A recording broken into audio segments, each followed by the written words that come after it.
to the workshop. And just a little bit of CsoundForLive now.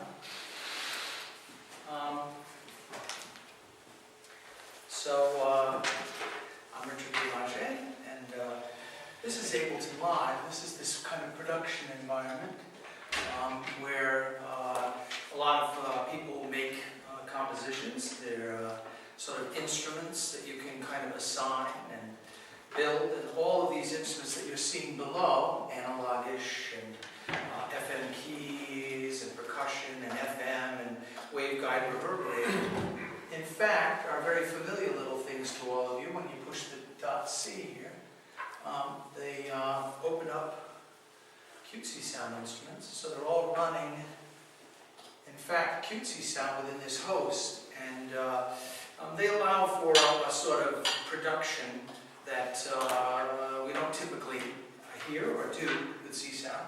Or typically we generate and do our csound work and then bring it into an environment like this to sort of make a track. And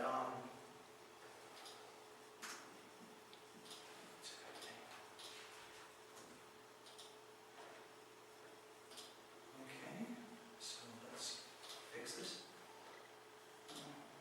There you go. Input. And now, there we go. So I'll let a few little things run and just show you a little bit of what's here, and then we'll actually make some more esoteric avant-garde electronic music with this tool as well. But the point is, I asked my students last week, I gave them copies of a few things, and asked them to just start to sort of make tracks. And while I'm here, I'll map some MIDI controllers.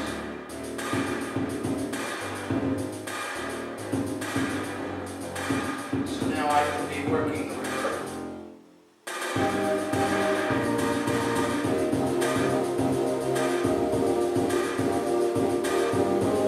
So this is all C sound, and maybe you don't like this reverb. Maybe we should pick up one of the shorter reverbs. So let's go down to my reverb section. And let's take this reverb and get rid of it. Drop in a short reverb.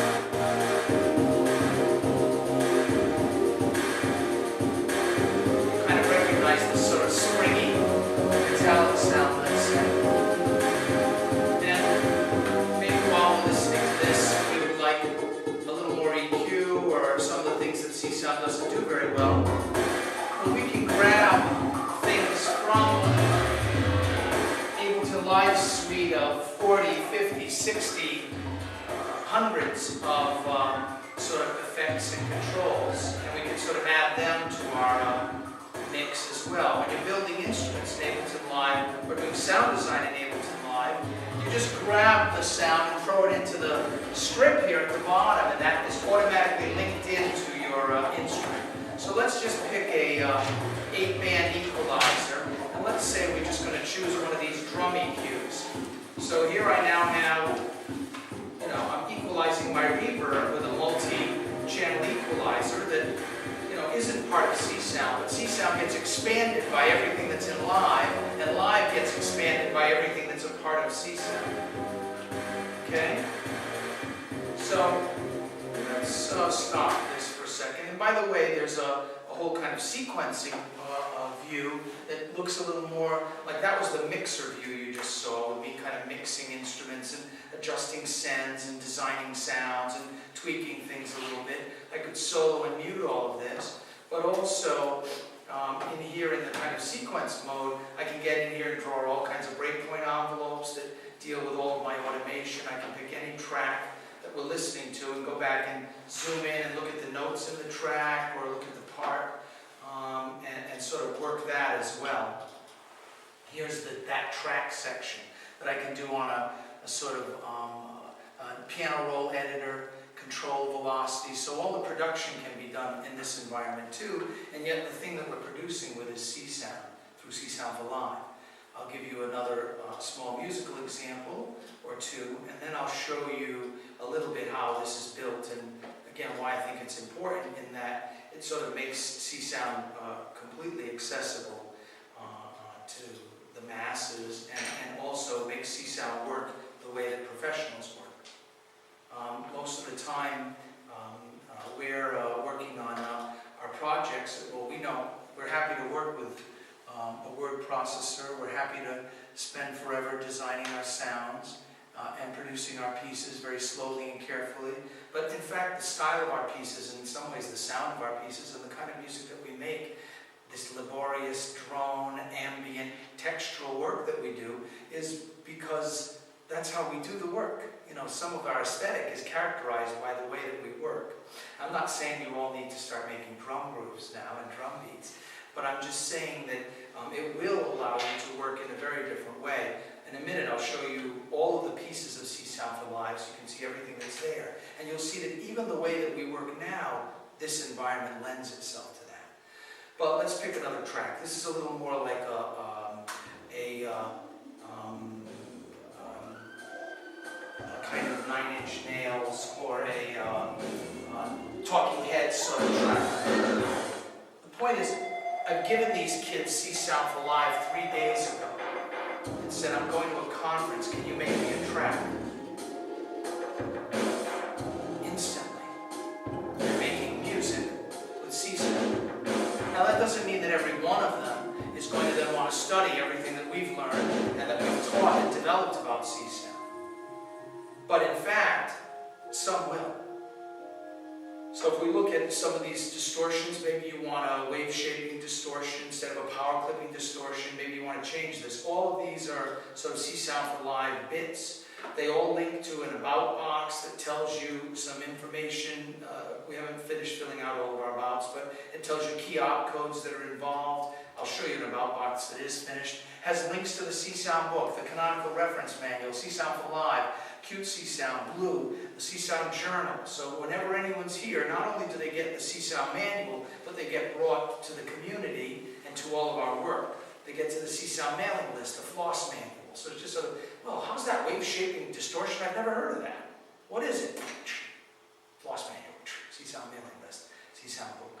So again, it's sort of, the materials are there for everyone beside the instrument themselves. And when the instrument's there, wait, this is Ian McCurdy's ring modulator. It's adapted for CsoundForLive by Coleman O'Brien.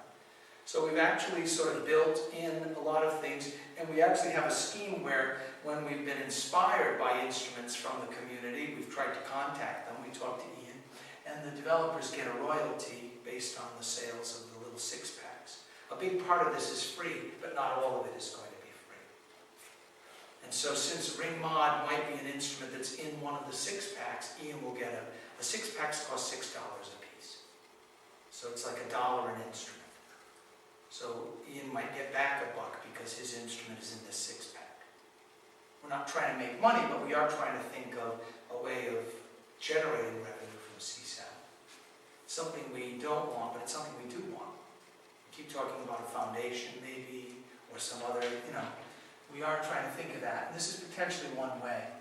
So you'll see that later when I show you the full collection, but let's listen to another thing. So you hear a little bit of a style here. Let me get another. And then I'll work with it. I'll show you the overview. I'll show you what's being given away for free. And I promise we'll be sending you all copies of it all. It's coming out on October 15th. This student, now the last student knows csound. He took my csound class and he knows csound. This student, James, hasn't taken a csound class yet. James's track is very much like a sort of spaghetti western theme track, and it's pretty interesting. So a number of my colleagues and former students use csound in Hollywood. There have been a lot of major motion pictures now in which csound exists. They'll be using it a lot more now.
slider. Now that slider is mapped to that control. Where is it? He's not liking that. Let's try mapping the cutoff frequency. Okay. So you see me adjusting the cutoff? And all of these mapped MIDI controllers are recordable and overdubbable and tweakable. And I'll show you that in a minute as we actually build up a little remix piece based on a John Fitch composition in just a second. Here's where, again, that was, he had a day this Saturday. He's never used csound before in his life, but he's a pretty productive kid. And I said, look, here's the collection. I'm going to Hanover. Do me a favor. This one I'll give you a taste of because I don't think we also think of csound being used in this way. I teach at the Berklee College of Music. It's a very commercial school, but in fact I've taught more csound than anyone on the planet, and there are more electronic musicians from Berklee over the last 26 years that use csound now all over than any that we've done. I teach 3 classes I teach a class a semester, 3 semesters a year. There's no semester off, and I've been doing that for 26 years, teaching csound to about 50 students per year. And they're all composing with it, still using it. So just wanted to give you a taste of this one because it's kind of cool. I want to show you the beginning of it. I need to speak to you. There's no more time left to wait. And we can try mixing this a little bit better. Let's go to our mix page. And grab some instruments. So close your eyes and take my hand. All I know. Okay, so the point is, it's not all done there, and I want to just cheat now by playing you the final version, because I didn't pull all the instruments and we changed the program a little bit when they were done. But the bottom line is, I don't know the last time you heard someone use csound to write a love song. As a matter of fact, you may have never. This is all csound, and why not? What's wrong with that? Why shouldn't csound be used by everyone? Doesn't hurt me, doesn't hurt us, helps us. Because from that comes all of the people who want to know more and learn more and change music and make music. And our musical ideas infect this world. This is all csound right here.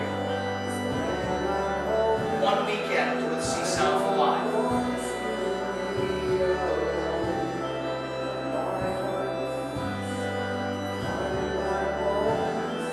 The vocals aren't mixed correctly, but yeah, it is. They added it. They didn't clean it up. It needs a little work. I didn't mix or master it, but I'm just, I think it's sweet, and I just wanted to share it with you. I'll show you the level of clarity or not in our work. We don't have a good drum six-pack to tell you the truth, but now I'll show you 2 more things that are kind of cool. So, you get my sense. Why not? Why not pop songs with csound? Why not play csound instruments? Why not be able to drop them in and be measured with the rest? There are 400 Ableton instruments that come with Live.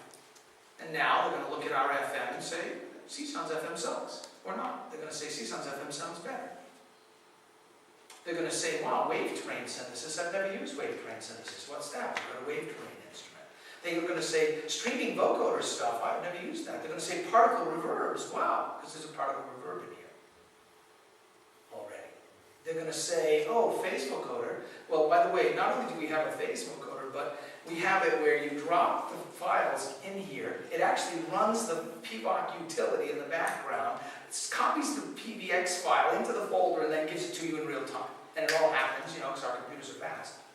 So Takahiko actually wrote that one for me before coming, my violinist. I'll show you a couple of his instruments in a minute. But as I'm making the point about different people coming to this world, let me show you this one because it's so funny. So this guy's name is Wiggs, and his stage name is Octomopoulos or whatever, his DJ name, Modeloctopus. Sorry, tease him about this. So, and he's very handsome, GQ, young kid, so he always plays with like hardly any clothes on, and blinking lights all over him, and he's all greased up, and he plays all over Boston. He's amazing. And he's like, always like, he's had like 87 cups of coffee. It's one of these kind of guys.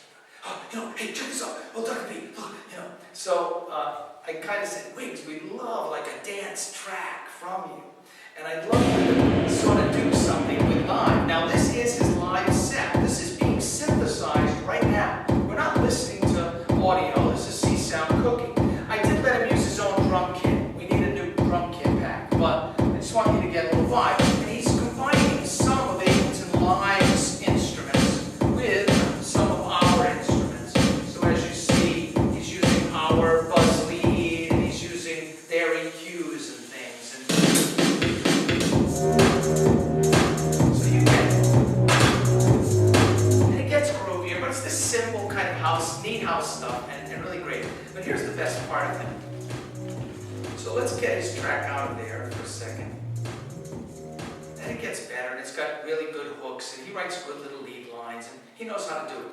But of course, he also put together like instructional videos for us on how, as a DJ, he put the tracks together. And you know, they're really great. And I just want you to hear his thing for a second, because it's so fun. That's just the tip of the iceberg, which you do with CsoundForLive. Over here I have synthesizers, which really showcase yard layering with CS4L. Up here I actually have a frozen reactor stem I took for this track. I'll listen quite briefly, there's no processing at all.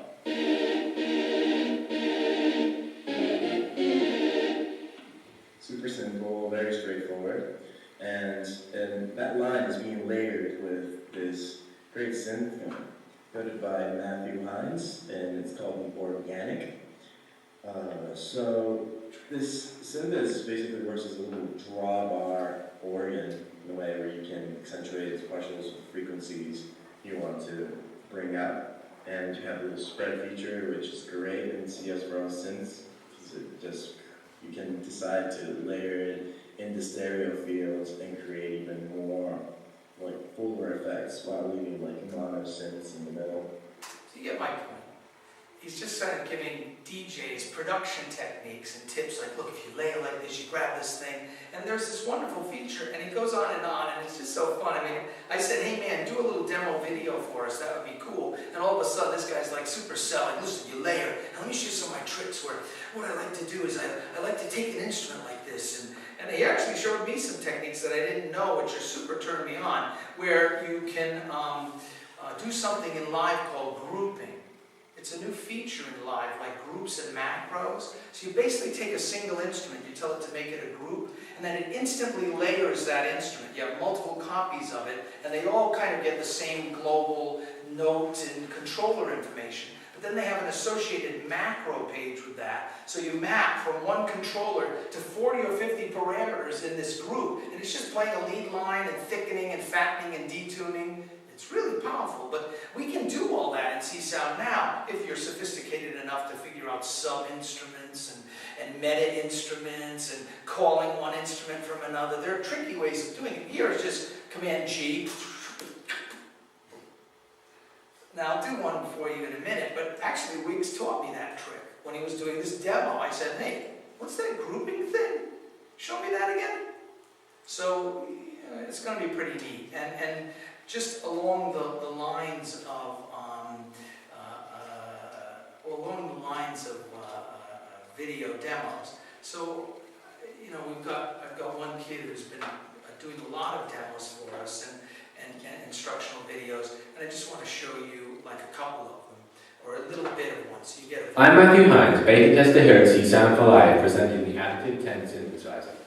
On the left you'll find a mixer, allowing you to attenuate the amplitude of certain partials, which happen to be the first 10 of the harmonic series, beginning with the fundamental on the left. To the extreme left are two knobs that transform additive 10 into an altogether more powerful sound design tool. So Ian, the spacing knob allows us to logarithmically attenuate the interval between each partial in the series. Any above 1 expands the intervals, likewise any value below 1 compresses them. The rand, or random knob, is a frequency shifter, allowing you to multiply each partial by a value between 0 and 1.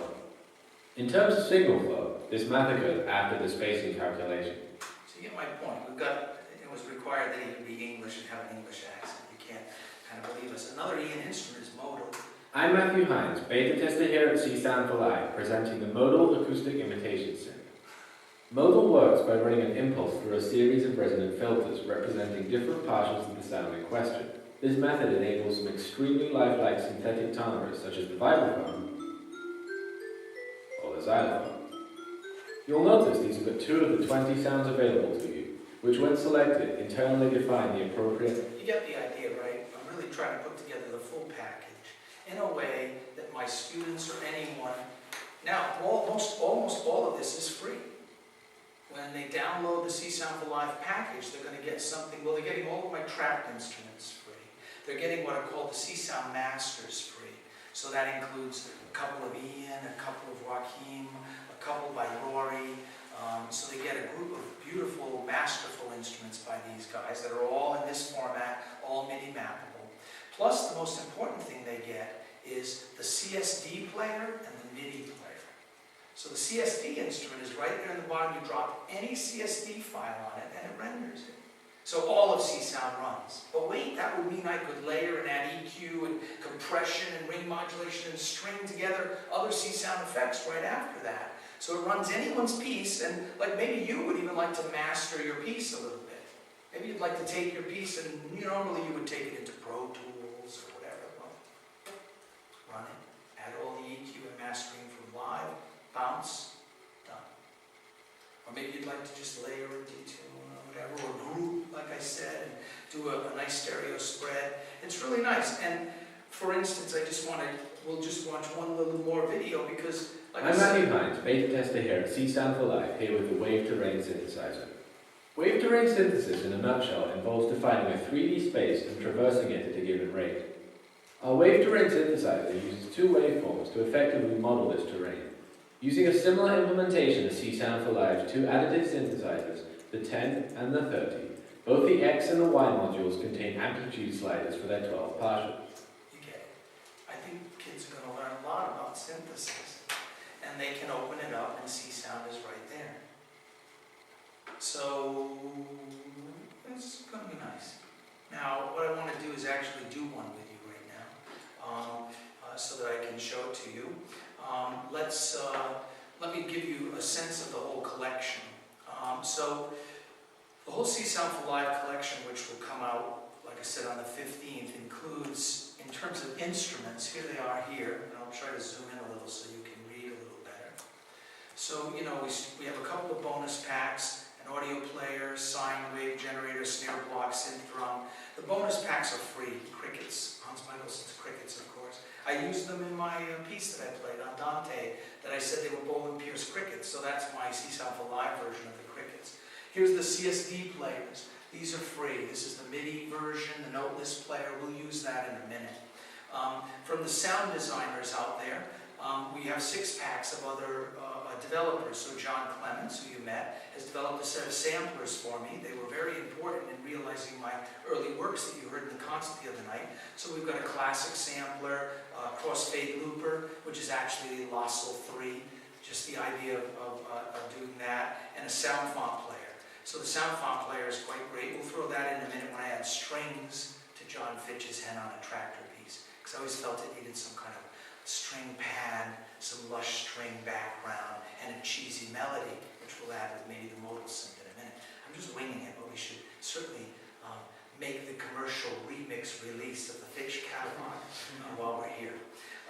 Matthew Hines, who we are hearing now, has developed his own 6-pack. Of course, he's a keyboard player, so a lot of his things are sort of about organs and things like this. Takehiko built a beautiful set of samplers.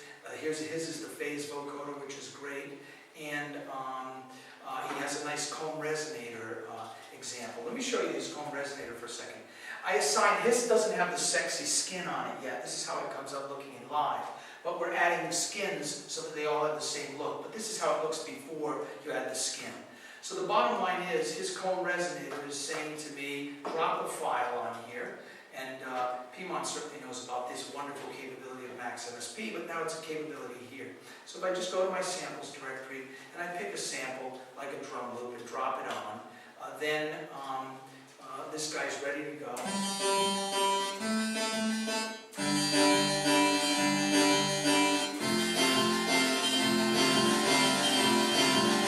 Again, it's all MIDI controllable too, and maybe you'd like a little more feedback or a little less feedback for more or less resonance from this guy.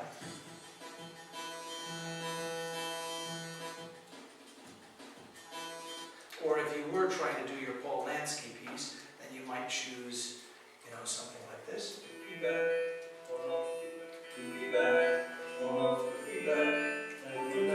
Now the reason is this: I have a DSP class at Berkeley. I teach Paul Lansky, and then I require them all to do a DSP composition based on some sentence or poem that they've read. And I say, look, I want you to feature some of Paul's techniques. So I want some kind of cut-up idea like he does in Idle Chatter. I want some resonator idea like he does in 6 Poems by Thomas Campion. And so now they have the tool for that. To show you another of Takehiko's that's really fun. So in addition to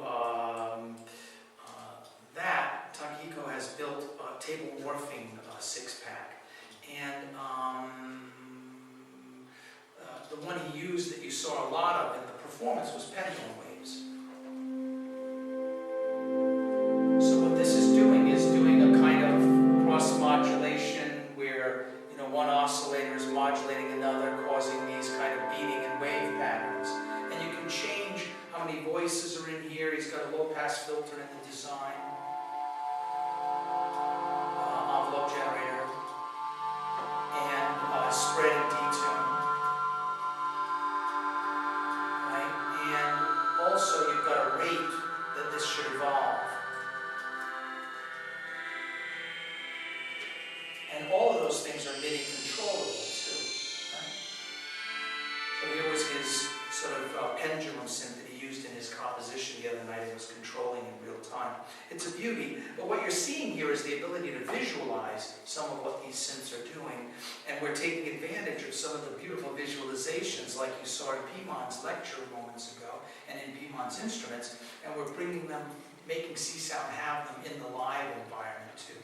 So that's kind of nice. So the whole deal with 6-pack developers is we give them 60% of the royalty from their 6-pack when they develop them. We touch them up and fix them, and they become part of the distribution. So it's a way to get a revenue stream even for any of you guys. Maybe you'd like to bundle up your instruments, make them as 6-packs, will help you, and you can start selling them through CsoundForLive and sort of getting them to people that way. Our plan is ultimately to make this, these systems all work as VSTs as well. The other thing that Takehiko was playing in the concert that was kind of fun is his direct convolution synth. And it's really not direct convolution. What it is, it is done with direct convolution, but what he's really doing is a kind of spectral filtering. So even though this looks like a square, triangle, sine wave, it's really the way that the filter bands are being sort of morphed and played with the FFT stuff. And then we've got a control to morph. And again, this is all fully MIDI mappable.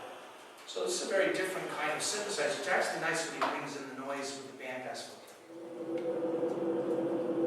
So now I'm getting more to my CSound pieces. I don't know that I need a drum beat for this. My point is I can play esoteric art music as well with this tool. I don't have to sing love songs, but I could. Right? We've got FM, bells, granular keys, perk flute, sampled FM, which is kind of interesting sounding. We've got the masters. So these masters are free, volume 1. And so this includes a Beat Mangler by Rory Walsh. This is Rory's Beat Mangler, and it's pretty cool too. Again, and it has the skin. So you just drop a file, and let's pick another drum break on BTs. So all this breakbeat cutting is from the Beat Mangler. We can apply windows. And like we're saying, maybe we want, let's add some Ableton tool to make this a little better. Instead of those EQs, let's put some kind of compressor on this.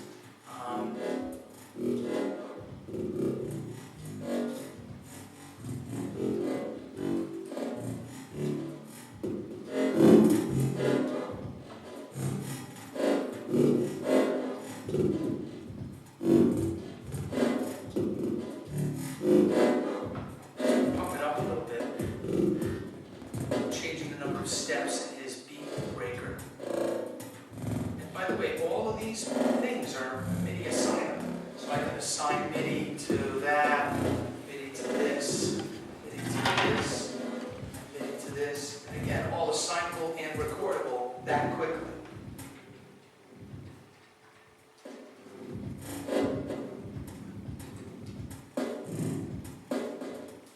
Not being that effective, but I could be more effective. Maybe with some speech, it would be more effective. But you get the idea that that's one of the free ones that'll come in the master's pack, the initial release, that everyone gets. They get all my trap things. So here's trapped. Here's all my trap sounds. Okay? And again, all MIDI assignable. Here's the reverb and pan rate.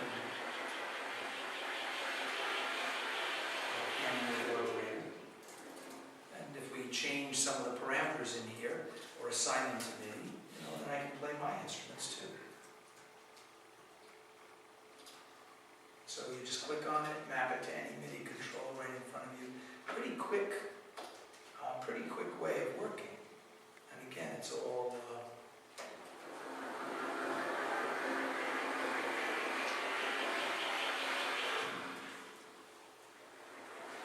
okay. Nice. So all the trapped is here. That's free too. So I'm giving away my instruments from my piece. We've made, like I said, the Masters Volume 1, which has a few synths. The simple granular one is an Oivig Joachim Heinz granular processor. So it's like what those guys were talking about. We can put a file in and sort of transform it. Let's put in another speech file. Failure is the mother of all success. Failure is the mother of all success. Failure like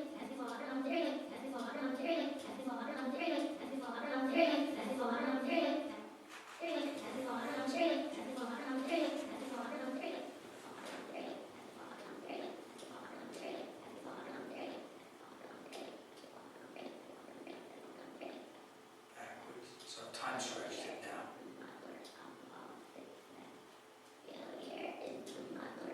Simple. It's not our best granular one, but we've got others too. This is just the one we're giving away. Spectral mincer, Victor Lazzarini.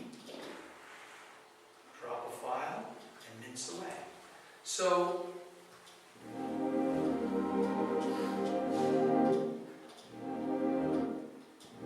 where is it?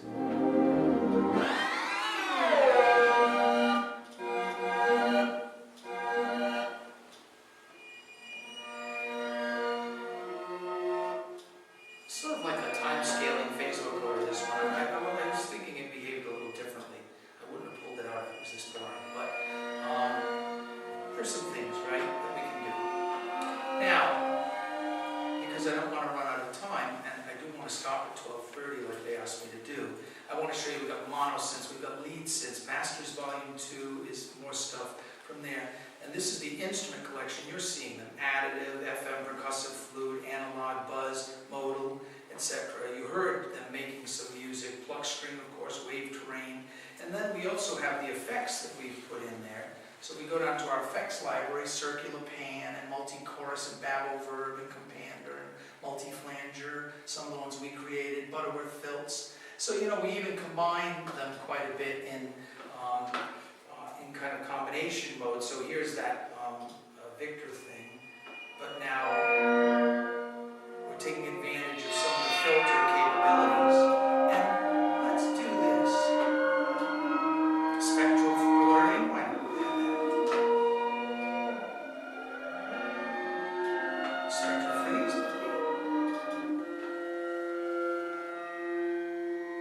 Oh, wait a second. Now we're getting to my kind of computer music, right? Start a composition this way.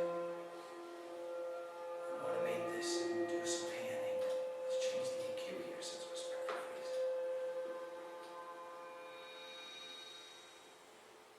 Sound quality okay now? It could be better.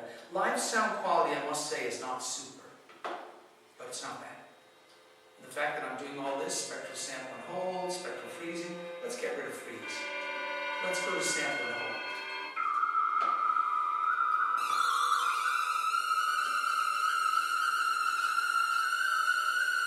We have it so that it actually samples the spectrum at different rates, and they can be completely time tagged to the rhythm of the music. Everybody in Berkeley who uses live is all about,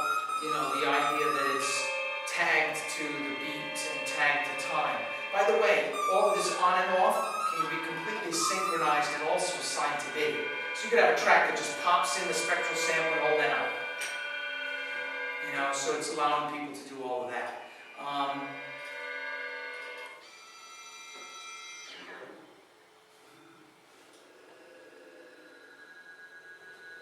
So here's your piece. I'm just showing you it's not just all those songs, but I'm glad it's some of those songs. And the other thing I wanted you to notice, I just stumbled on this last night. I was pretty happy to have stumbled on it. So you know, Live has the displays I'm craving for in CSound. So if I want, I can bring up spectral tools that have scales and marks and show me what we're hearing.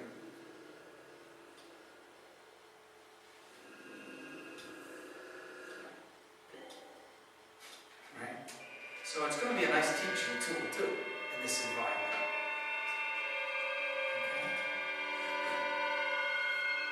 You see how much I'm adding here? Just why not? You want an EQ, you want a splicer, you want a stutter edit feature, you know, I mean, it's just like everything that's part of Live becomes part of CSound, and CSound just integrates in this environment. So we remain now with a few minutes to actually remix a John Fitch piece and show you the CSD part and do a composition together with CSound and CsoundForLive, which will be a nice way to end. And then I'll leave like 5 minutes for questions. Sound good? So let's do a piece. So I don't want any of the changes we made there. What I want to do is, and by the way, I just figured this out this morning before breakfast and said, oh, that might be fun. Maybe John will come to my talk. So, you know, what we're giving everyone again is the CsoundForLive CSD players. So what we want to do is we want to take, and I'm also putting in the collection some of our CSound pieces that we've put into the public domain. So I'm taking 6 of the best examples that are distributed with CSound. 6 good MIDI instruments, 6 compositions, 6 instrument design, etc. So those will be part of this pack too. So when they get it, they're actually going to be able to run John's piece. Sorry.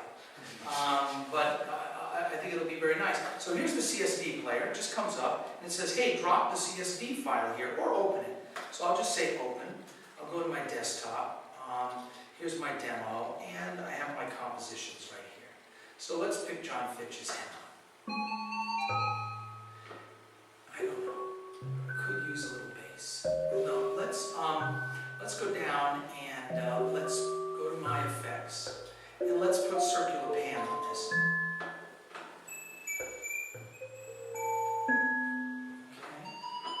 And let's maybe add a bab over. Let's put bab over about in an effect.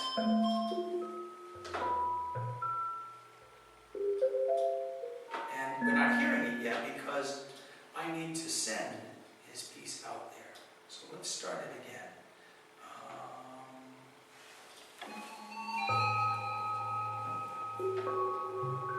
And that's nice. Let's use the filter here. And so that's our resin filter from CSound. And okay, I like that. So let's duplicate it. So we can start another one out of time. Let's open. But John and I are friends. Let's throw Trapped in there. And let's start them up again. So I always needed a little extra filter and circular pan. We don't want circular pan on me too, and we don't want the filter on me. But we maybe want multi-chorus on me. And let's bring up John now by going back and starting him up. Come on, you. Go. I need to be a little louder. That's where that multi-band compressor comes in. Or let's add some ring modulator or something to mine. Let's see what we've got here. Well, that was nice though.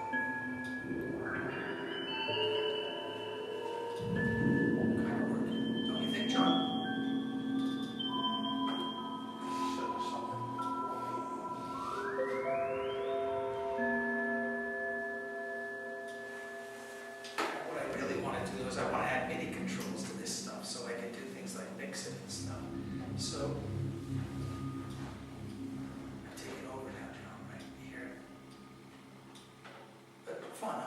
the idea, right? I don't have to go on, do I? But, and this is just, wait, you know what we need? We need some granular stuff on there. Come on, we're granular always. Let me just do that. Well, mine's actually pretty good with a little red modulator too. Oh, the Moog fills are nice. Look, let's add some of the Moog stuff.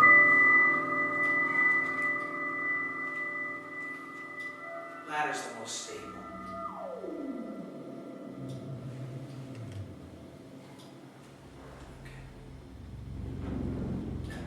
Saying I can record all this and overdub all this and add these controllers, and they'll just show up and things will move in, you know, in this view here, and then all of those controls show up as being editable then and hand editable, and I can get in and draw them as well. So if we just assign one control to this, do this. So let's add MIDI. Want to have it control the center frequency. We'll just use this slider here. Okay, we'll come back. Let's make sure it's working. It is, right? Okay. So now let's record. I've got overdubbing on, record.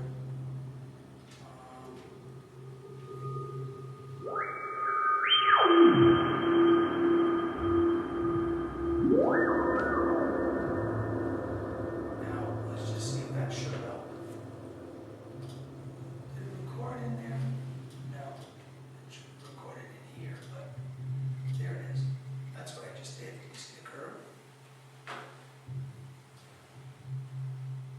Zoom in. Scroll back.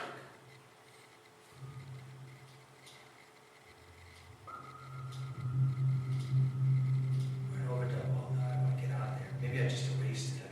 I don't know.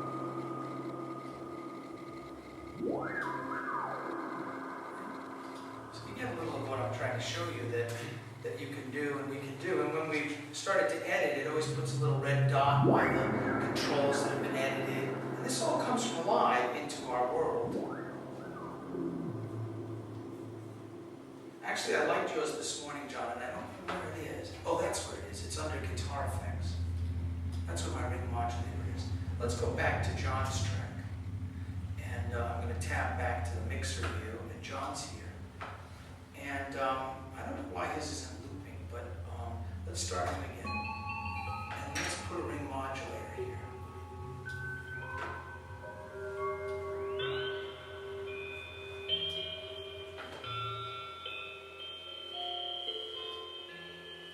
Kind of fun, huh? But I hope that you're getting the fun part. Which is just that we're able to do all this with the parts of CSound now in ways that, well, I couldn't do this that fast in an editor at all. Just grab bits and pieces and start to play with them and explore with them. So, let me just look back and see if there's anything else. Oh yeah, so to conclude our session and then answer questions and be on time. We started a few minutes late, but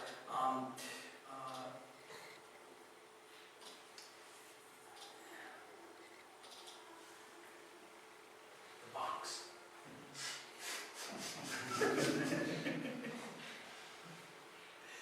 I'm trying to, I hope it doesn't feel too much like I've sold this out. Cereal. Right, is already available? In a week. In a week. And how much does it cost? It's free. Most of it is free. Like I said, you're going to get everything you need free. Everything that I just did in John Fitch's piece and my piece, that's all free. So you're going to be able to put your stuff in and use it. It's free. Then, after you get the free stuff, which is all of CSound MIDI player, the master pack, 2 master packs. Then after that, you can buy 6 packs for $6. So maybe you want the spectral 6-pack. People might want the spectral 6-pack. Oh, yeah. See, so I got him for $6. I got him for $6. I got him. He's already signed on for a $6 investment. So, you know, that'll be like $6 for the spectral pack. And if he buys 2 6-packs, he gets the bonus pack free. So maybe he'll spend $12. And then if you buy 3 6-packs, you get the second bonus 6-pack free. So maybe it ends up you get like all 100 for about $30.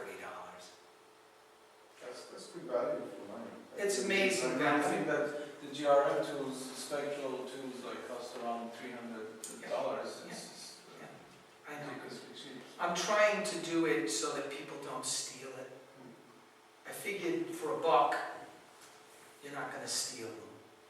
And we're not about making money exactly. I'm hoping that the student I'm doing this with, Coleman O'Reilly, I'm hoping he gets a little money from this, that a lot of people get it.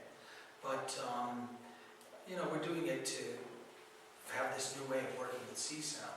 Like I said, for me, what was amazing about it was those old pieces of mine, Solemn Song for Evening that I sang in my keynote, or the violin piece, or my radio sonata. Well, I wrote those pieces for TG77 synthesizers, or TX81Z synthesizers for different samplers, Kurzweil samplers. I wrote those pieces for nice things. And I actually played them recently using Logic's ESX24s and East-West sample libraries that cost me $1,000, let's say. And it was just so cool to finally say, you know, and this was part of it, I would come to the CSound conference and I'd be able to play any of my music that I've composed in my whole life with only CSound. I felt pretty good about that. The thing is that, you know, and this was funny because I didn't answer Jim Aiken when he was saying, does anybody even use sound fonts or whatever? But quite honestly, and that was the point, we were going to add one more thing here. Let's add one more track and a MIDI track, and let's add the sound font player here. And then John Clements, the guy who played the Wii pads, John put these together for me. So we're just going up in the list to the sound font player.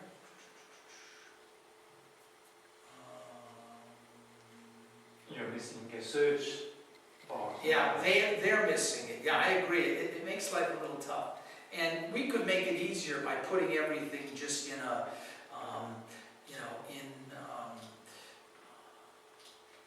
just putting everything in one big folder, and then you could at least find them a little easier. But so here's the sound font player, and so we can load any sort of GM sound font bank from disk. So let's go here, and let's go here, and I hadn't prepared this, but it's worth showing you. Here we go.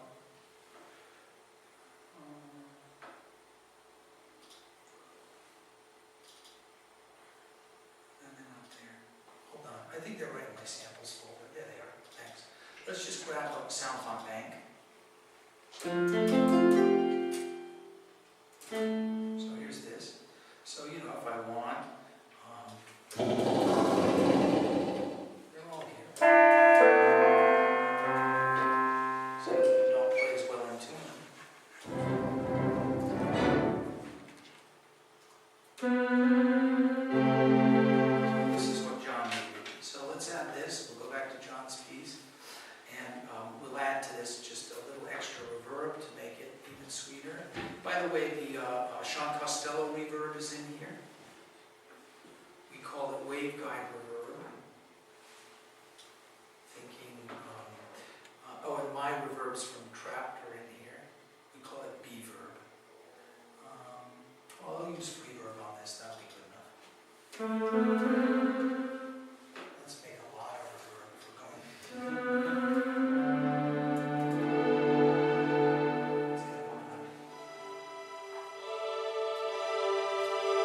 That's what John needs in his piece. Now let's go back. I mean, he was always missing that kind of.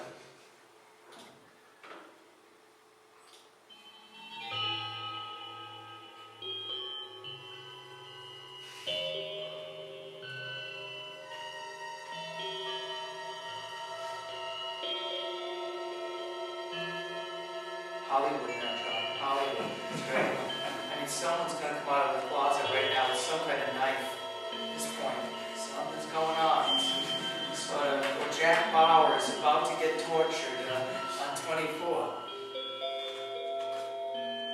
So, that's a little touch of it. So I love having the sound font player there.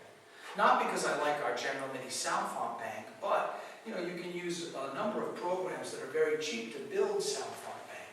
So you just put together a sound font library, a nice multi-sample, whatever, boom, and you've got all of that waiting for you in one instrument, too.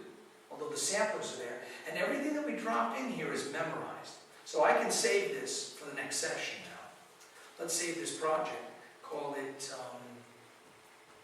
Hannover 1, and when I come back, or even at the beginning of the next session, boom, I can open this up, it's ready to go. Sound fonts are there, the right sound fonts are there, the whole bit, ready to go.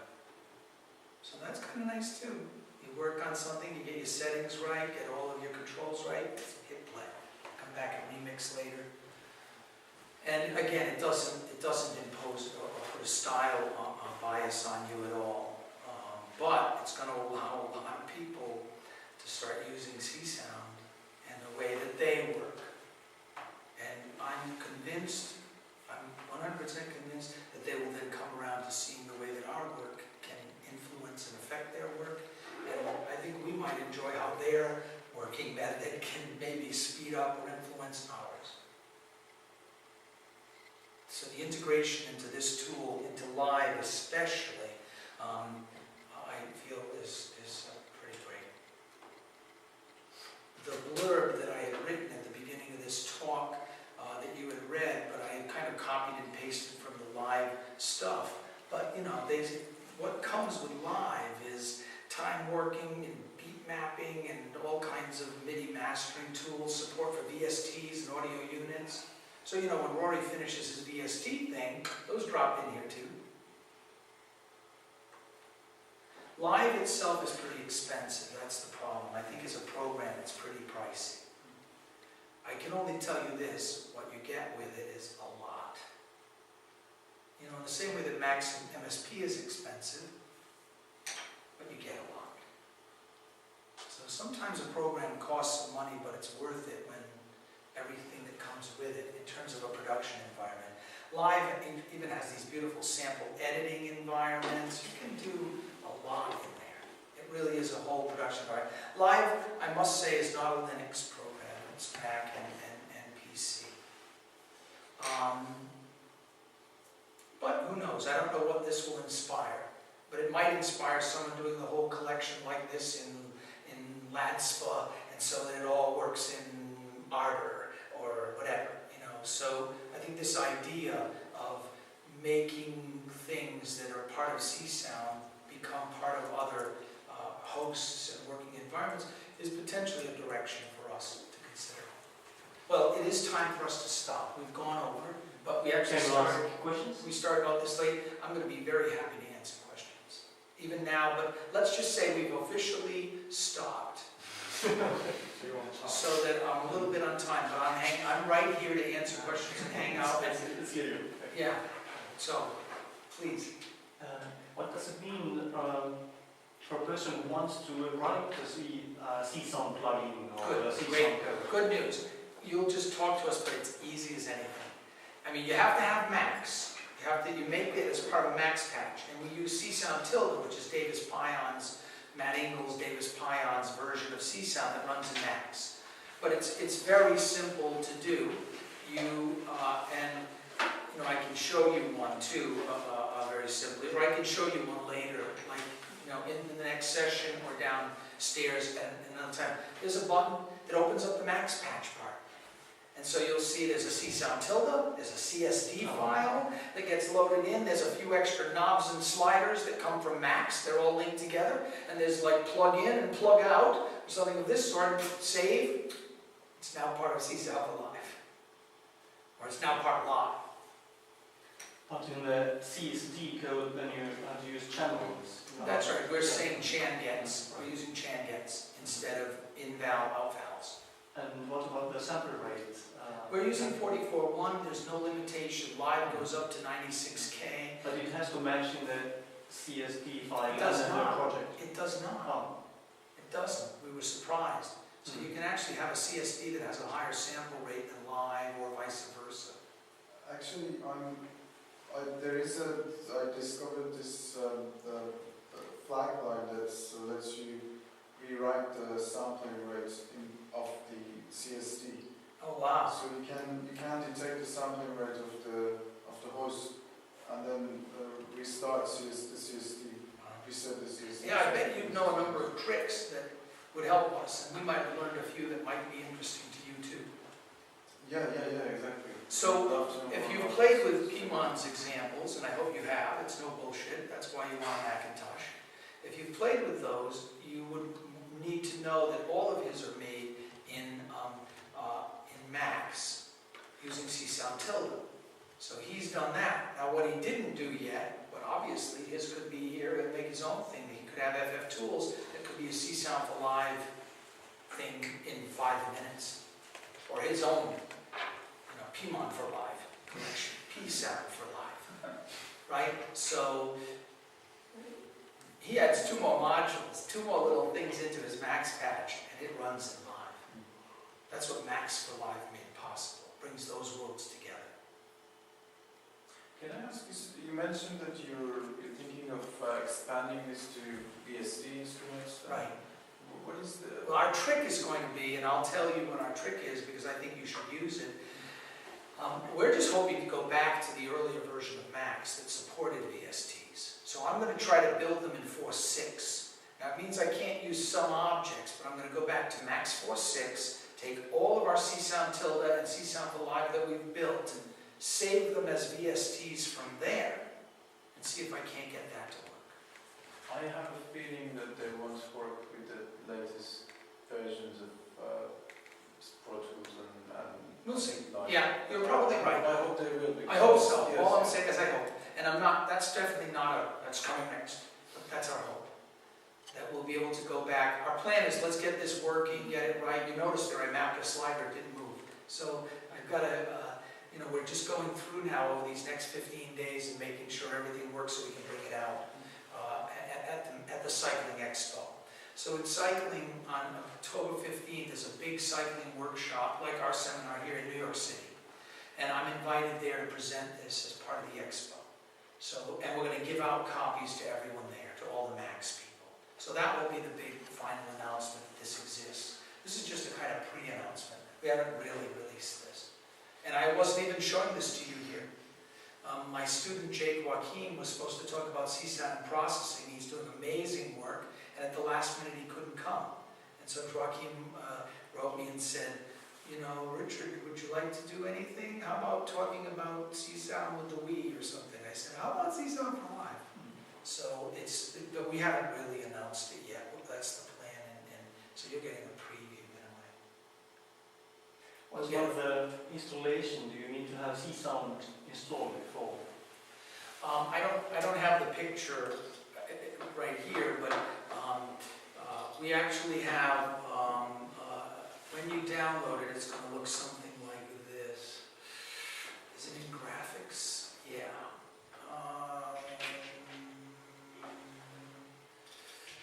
No, it might be in screens. But you're going to get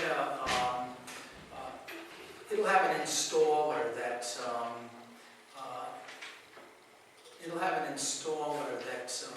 just does it all for you automatically, just a Mac or a Windows installer, puts all the things you need in the right place.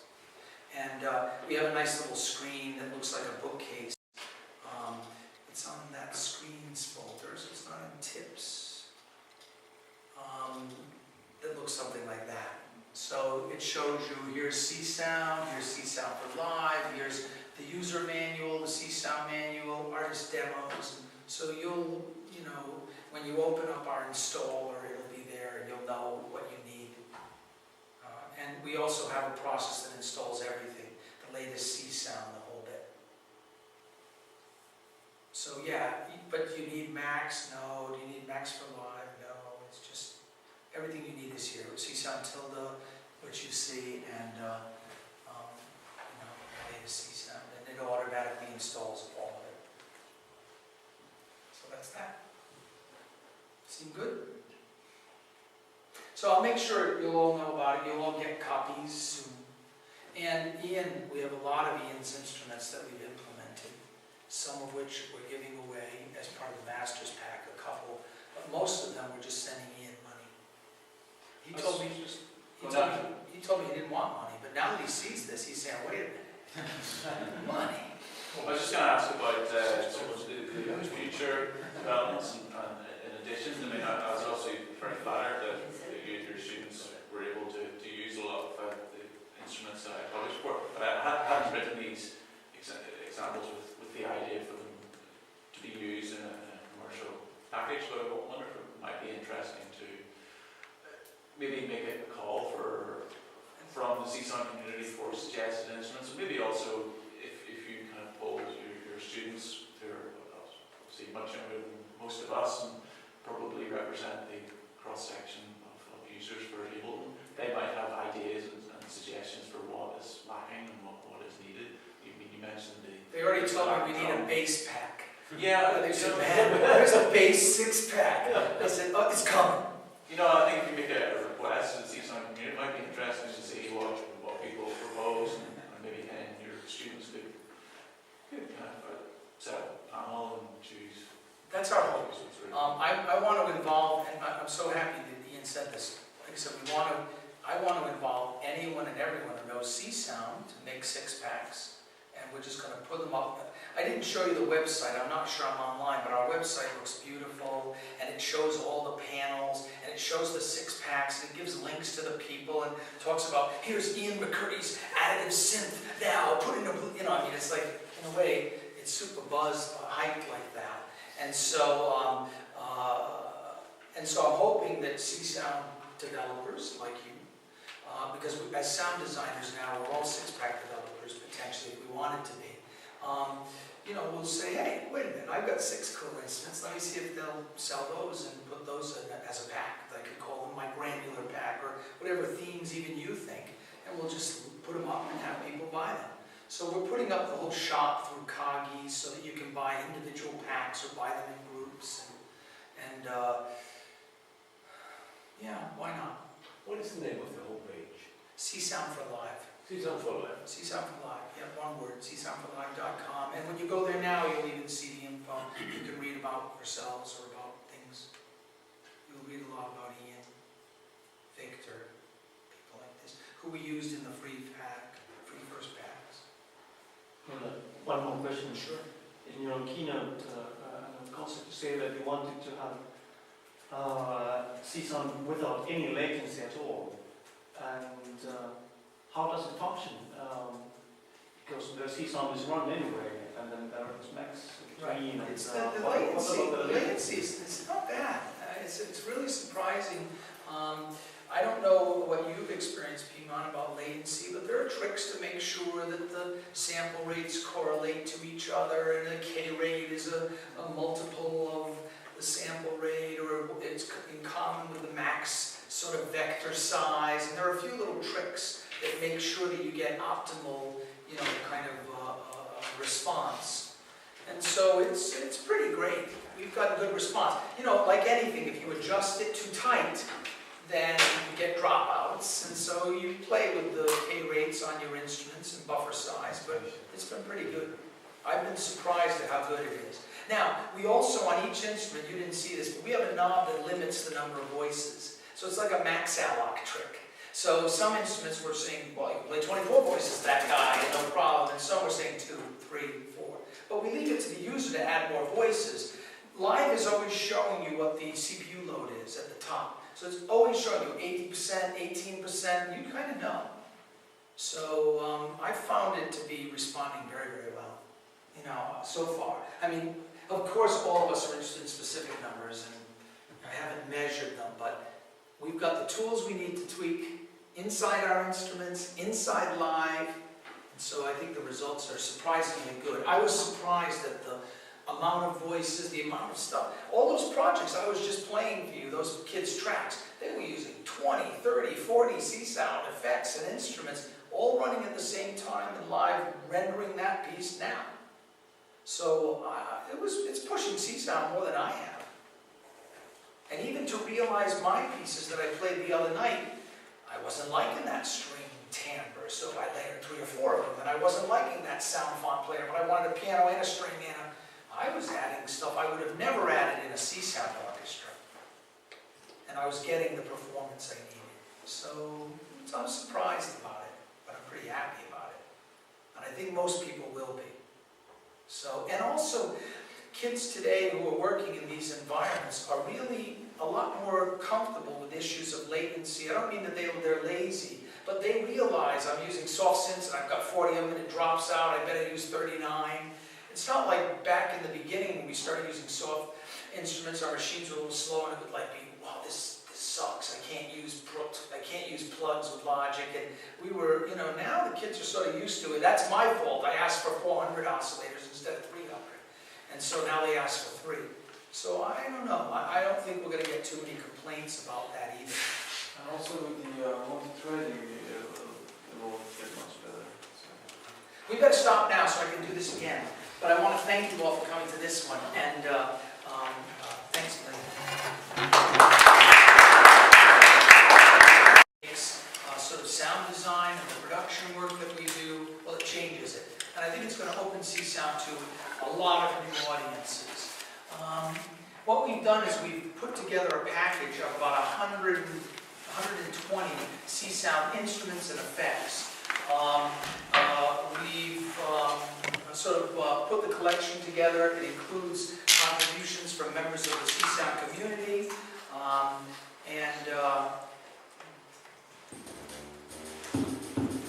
And we're going to just run a few tracks. These are Ableton Live projects. You're going to get used to what live looks like now as we get going. We're looking at a kind of mixer view of CsoundForLive. I just asked my students 4 days ago to put together some tracks using some of our CsoundForLive instruments. And what you're seeing down below in the strip here is some of the CSound effects, parametric EQ. That's me sort of tweaking that out a little bit. Here's our analog synth. I'll bring him up. That's him. And we'll change some of his filtering. Right. FM keys. FM key frame instead of rows. Too much vibrato.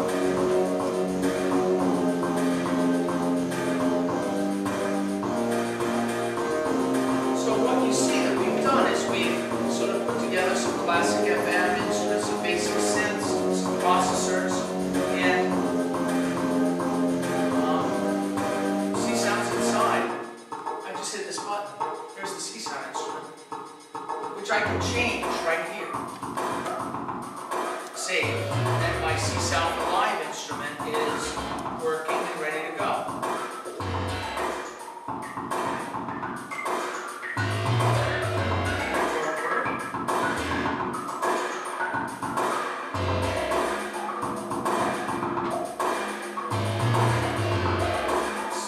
Stop him. That's Nick's track. We'll bring up another. So I just want to give you a sense of something now that my students did in an afternoon when I gave them the CsoundForLive collection. This one's a little more Trent Reznor, 9 Inch Nails, Andreas Russo, great guy.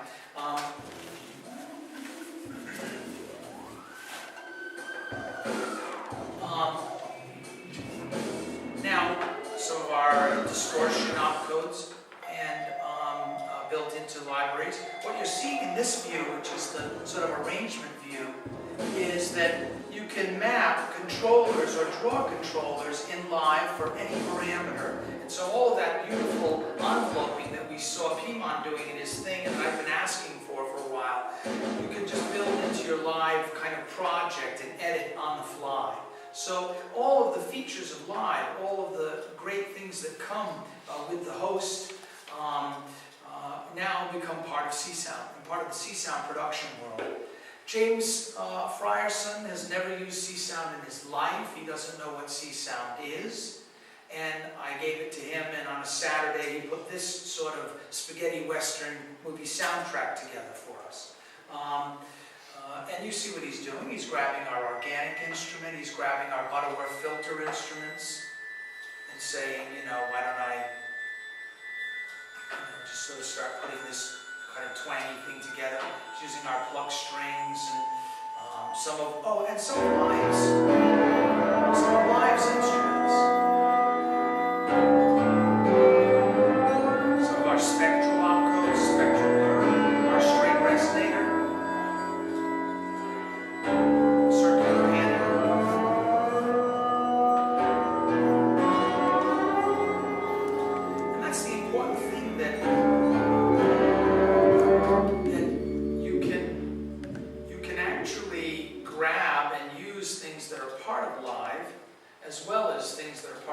C-sound. They all become, kind of one production tool.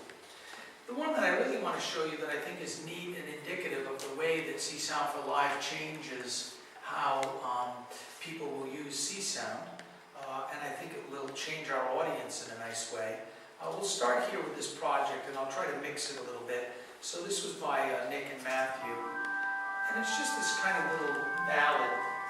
Because part of live means that I can have audio tracks as well as some music tracks. So here's Nick. To you, there's no more time left to waste. So stay here until my last breath escapes. Now, this right here is a kind of bad mix. We're not doing everything here, but let's quit that. Let me rise and take my hand. Is all I know. Okay, so let's quit him for a second, and I'll just play you a little bit of the finished version, because then they sort of put it together. But it is 100% C-sound, this track. Now, why can't we use C-sound to make love songs? Because we haven't, because no one has. And I'm sorry, I want C-sound to do it all. C-sound is everything. I want C-sound to be everything.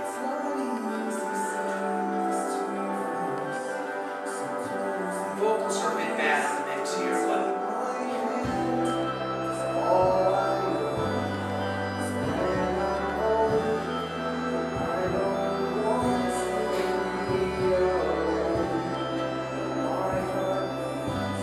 I'll just let the drums come in and we'll kill it.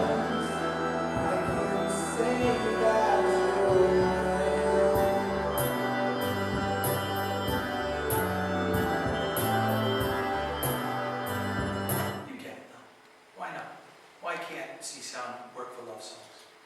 Because it should. I started as a songwriter myself, and so I'm really happy to think that both of these worlds are potentially coming back together at this point.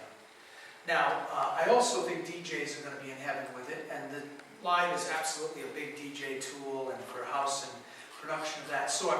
So I went to Module Octopus. He's one of my students, Wiggs. I think his name Wiggs is as cool as Module Octopus, but he goes by the name Module Octopus when he DJs.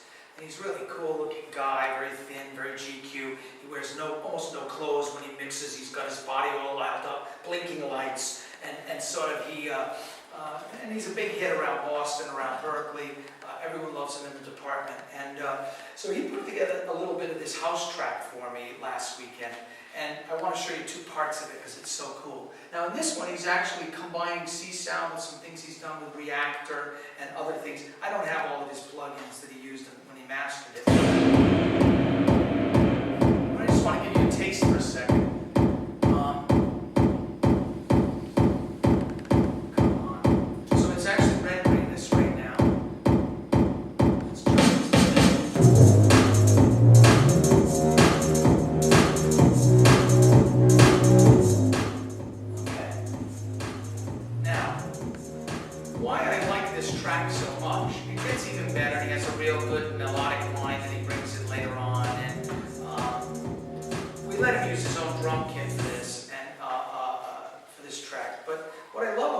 He also did a couple of movies for me, sort of explaining some of his techniques. And in fact, I learned one, but it's really pretty cool to imagine that. Well, that's the tip of the iceberg, which you do with CsoundForLive. Over here I have synthesizers, which really showcase the art of layering with CS4L. Up here I actually have a frozen Reactor stem I took for this track. I'll listen quite briefly, there's no processing at all.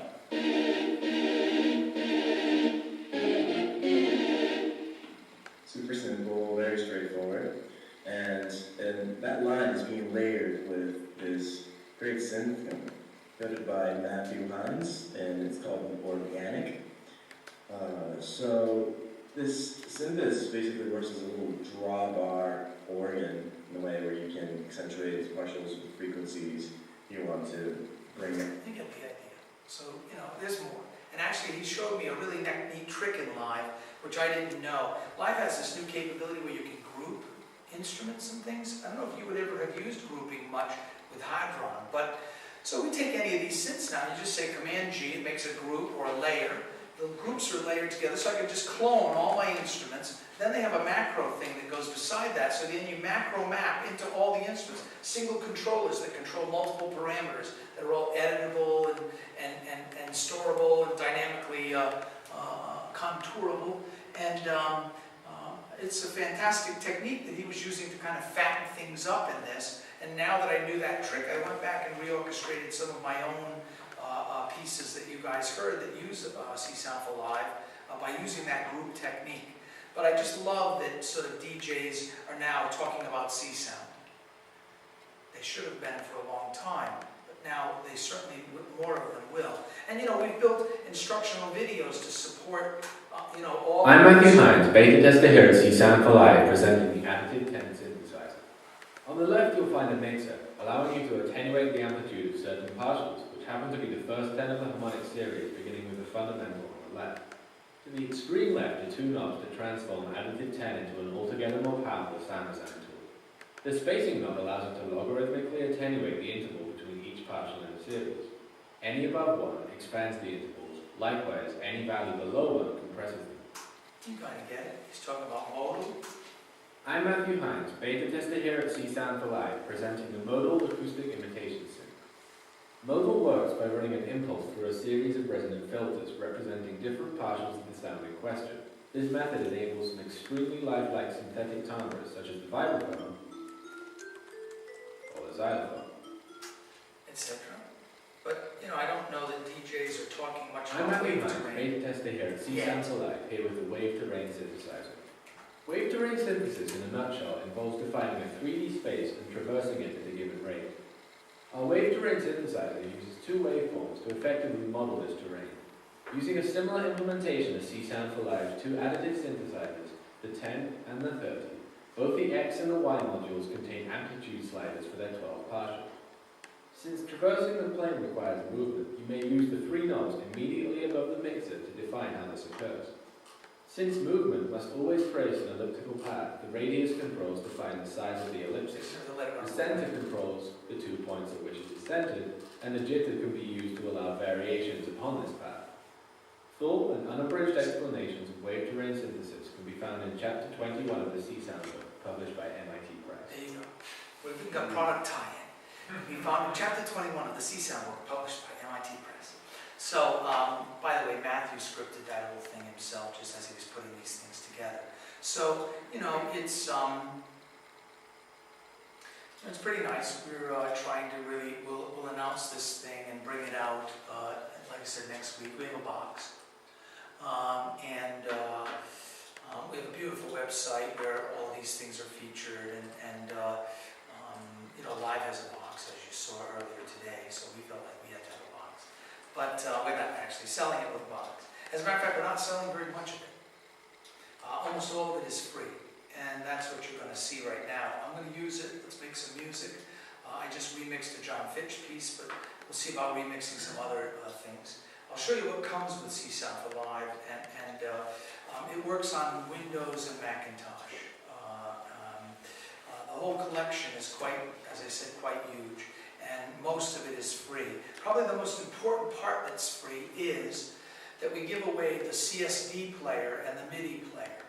And so the CSD player lets me put any CSD file and just have it become part of Live, or any MIDI instrument, any CSound MIDI instrument, and it becomes part of Live. Any MIDI composition, any CSD, and then I can use Live's things, I can use Acron, I can use any Live plugin to further process existing CSound orchestras and scores.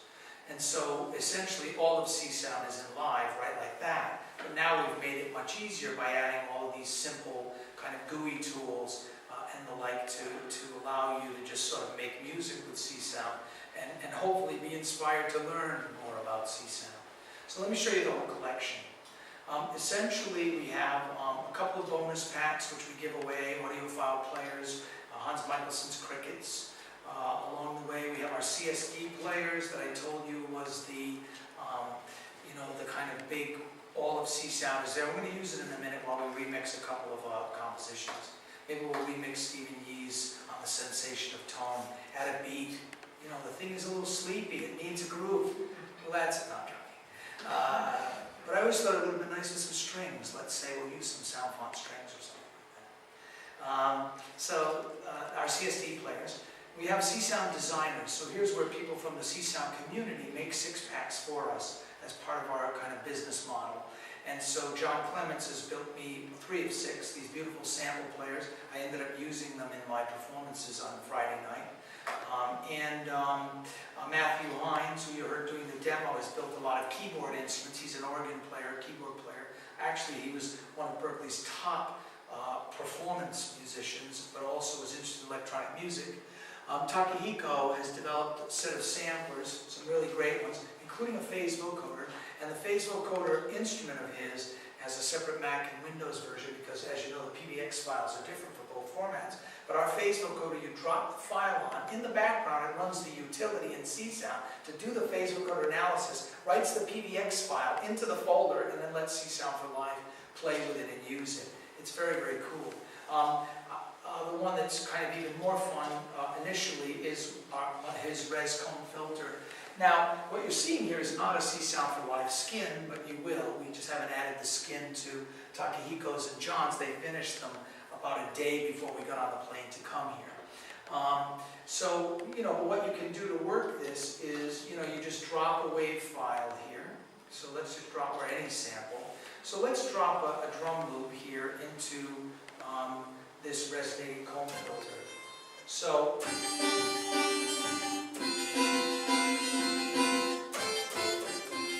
here's this, and I can control the amount of resonance and feedback and all that. So they all have to do a Paul Lansky project for me.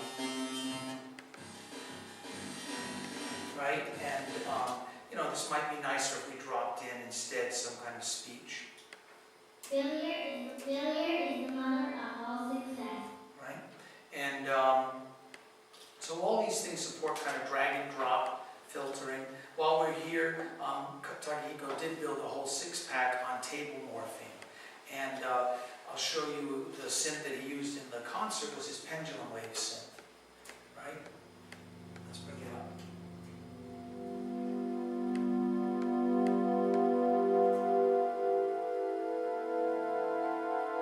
And we can control the rate, the speed of the evolution of the...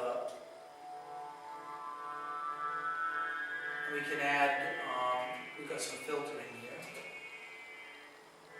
Low pass filter. Now, right, and so, he did that, which is very nice. The other instrument that he featured was his direct convolution instrument, and it's really more of a spectral filter. So, what happens in this instrument is, even though you're seeing what look like classic waveforms, these are actually filter types, and this is a morph slider, which morphs between one wave shape and another.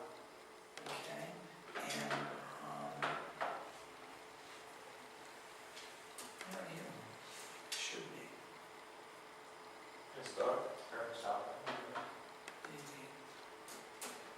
Yeah, we can hit start here. It might cause it to restart. Should have auto started. Now I don't know why he stopped. Hold on. It might restart the line.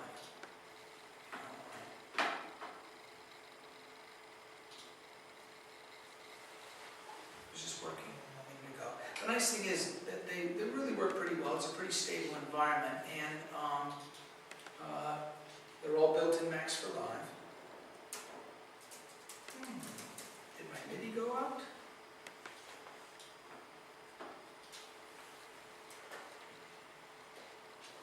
That's why.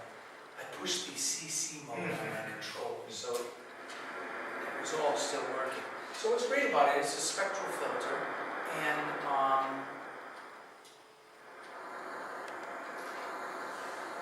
so whatever sort of type you draw, it's doing it with convolution. And it has a nice kind of noise bit that you can add as well. But what makes this more useful or interesting, of course, I'm going to jump down a bit. We have all these csound effects that we've added here too. So let's just throw a little reverb on that. Here's the Sean Costello reverb. You'll recognize the sound.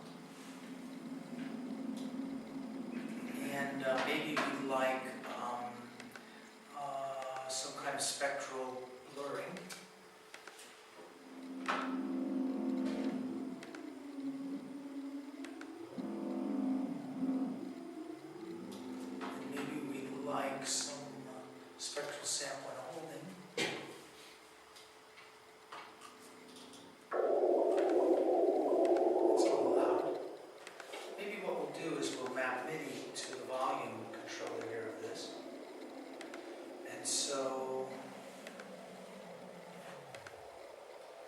get out of MIDI mapping.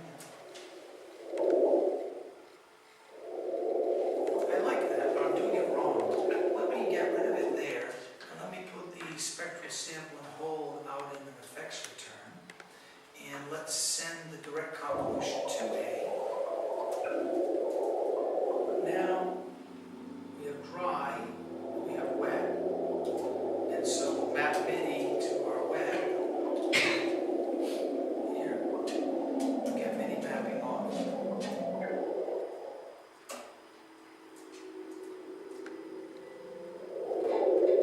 Still the balance isn't right, but you're getting the idea that I can start to layer things, I can start to process things. We have a whole complete spectral library, which you're seeing. We have a suite of many of the effects, string resonators, free verb, waveguide reverb, B-verb, algo splice, spectral masking, ring modulators, sort of guitar effects rack, a granular package, streaming granular, etc. We have Moog filters and Moog filter bank. We'll see some of these as I do a little kind of composing with it. Circular pan, multi-chorus, Babbo is here. For our effects, compressors, a lot of different filter collections that are kind of combined. And then back in the synths, we have mono lead instruments. Masters Volume 2 is all my trapped instruments, which are here.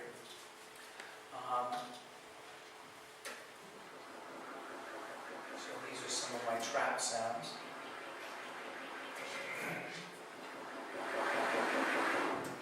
Etc. And they can all be, again, MIDI mapped, so we're giving away all the trapped instruments. Some synth techniques, and so we have wave terrain and additive and modal and pluck string and the like.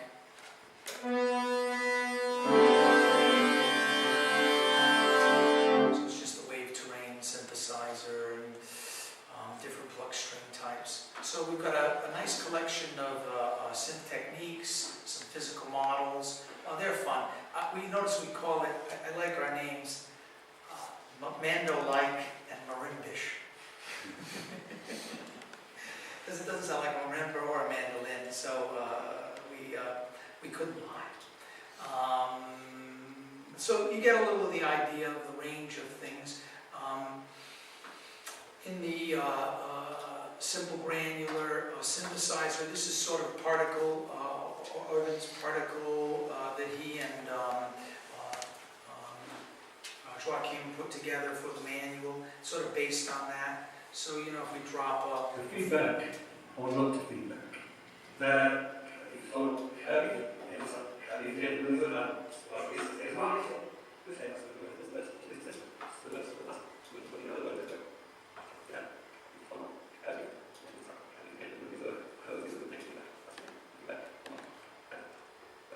And again, this is all mappable. So let's map these things. Let's put that there. Let's put this here. And by the way, the mapping that we do is fully in live recordable. So let's turn it on now.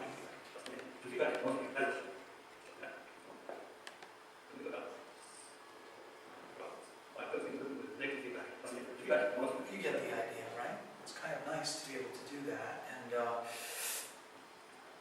like I said, we could just record now, and I could record all of that.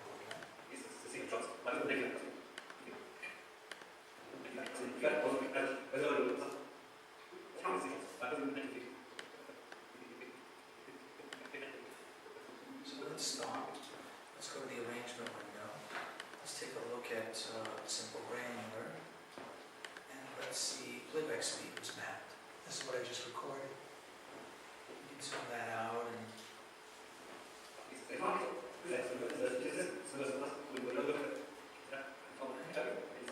I could go in and pick another parameter, record it, or hand edit it. So, and as I was telling you, or maybe I haven't told you yet, every instrument opens up in csound, where I can edit it, where we've credited the influence by and inspired by, and where it came from the manual, or where we got started from. And so this instrument can be then just modified or extended. This instrument is part of the 12 or 14 that are sort of being given away with the initial sort of release. All of the masters, volume 1 and 2, are given away. My set and these few. That's an Ian McCurdy instrument. That's a Laurie Walsh instrument. It's pretty cool too, Beat Mangler. So let's just drop a file. Well, let's drop a beat.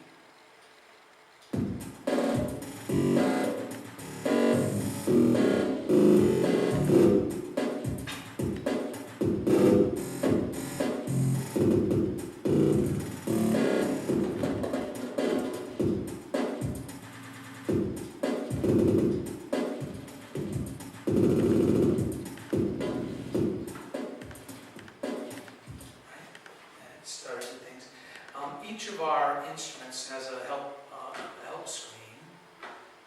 Let's see, we haven't finished all of our help screens. He did 1 or 2 for me just so you can see the whole deal. Let me actually look them up so I open the right one. We have a whole help system and an about system, but we've been editing and refining them, and I want to show you the right one. So, about panels. So he opened feedback delay. So if I open feedback delay's about panel, this is what they look like. So you get an about, which gives you some explanation of what it's doing, how it works, featured opcodes, and then resources. So these are live links to the CSound book, the canonical manual, csounds.com, cute CSound, Blue, the CSound list, floss manual. So they take you to all these places. It would have linked to the CSound blog. So if you want to know more about what's going on in this instrument, we sort of take you to all the online resources that help you know what's in the mix here.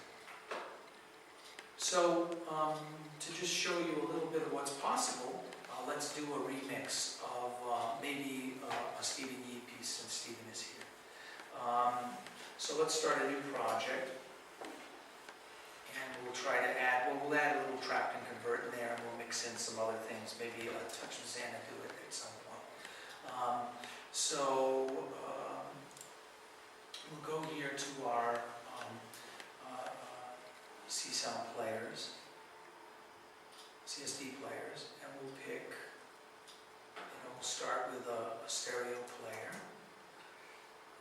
noteless player stereo. Then from here we'll open a CSV file. Now, where will I find that Stephen Yee example? Because I don't give it away, but I think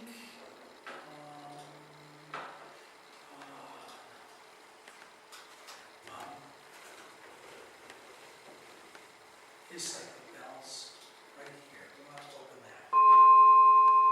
So it's starting to play. Now, what we might do is we might add to this. Come on.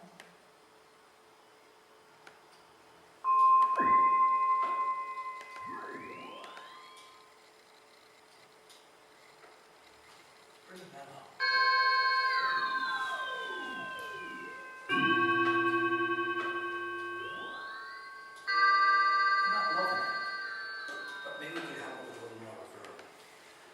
Let's add, not that it needs help, Stephen, I'm talking about my version. Oh, wait. Let me show you something. We were asking for, or I was certainly, more displays and spectral displays and things. And, let's get that. Live, of course, comes with them. And, we can sort of build displays in, it'll pitch track for us, and so if I want, I can be running some of Live's display tools anyway. It enhances what CSound does for us, that's for sure. We'll get rid of this big one. But you get the idea. Now, let's see about adding a few more things to this. I think it needs a combination. Let's put another noteless player together. And let's open something else. CsoundForLive will include some other, oh, there's your piece, it was there. It will include some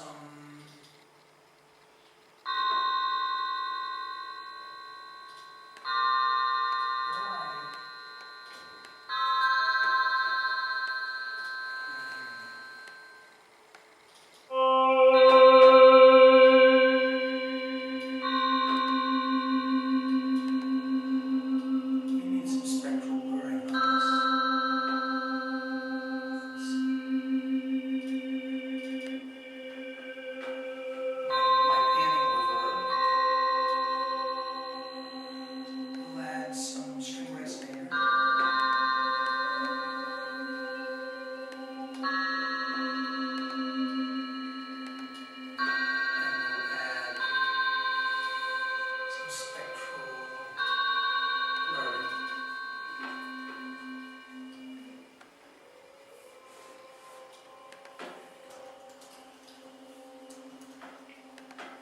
Okay, so now let's drop in a little John Fitch.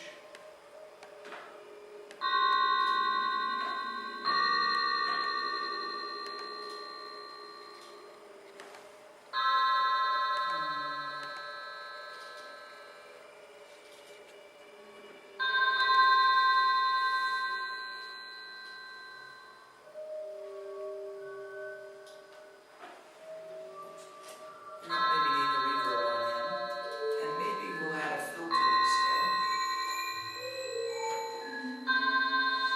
And then I'll play a line on top of this in a second.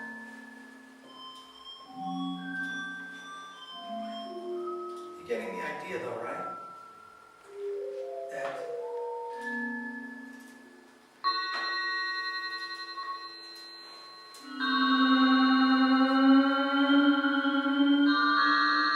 he needs reverb. Well, we'll add a Moog filter bank. And we'll get him now. Let's map that to a control. Cutoff frequency. Let's get it out.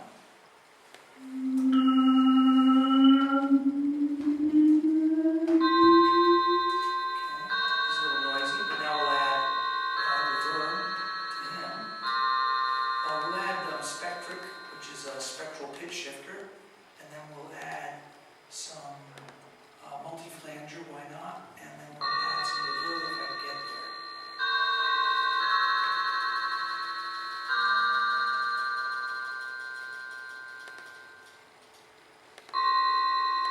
Short reverb.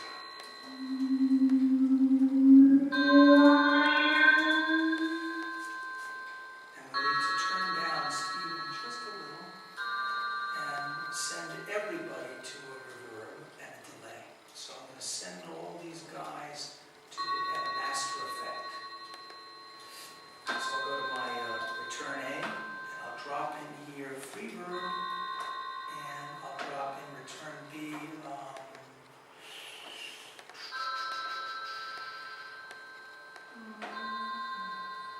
Maybe a tap delay. I see him right here. Okay. So now let's get these guys back.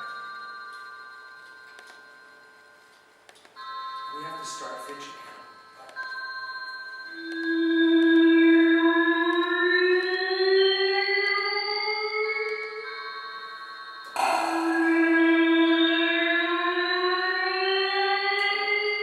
oh, he's not bad. We need a beat, maybe. You're getting the idea, right? I save this project.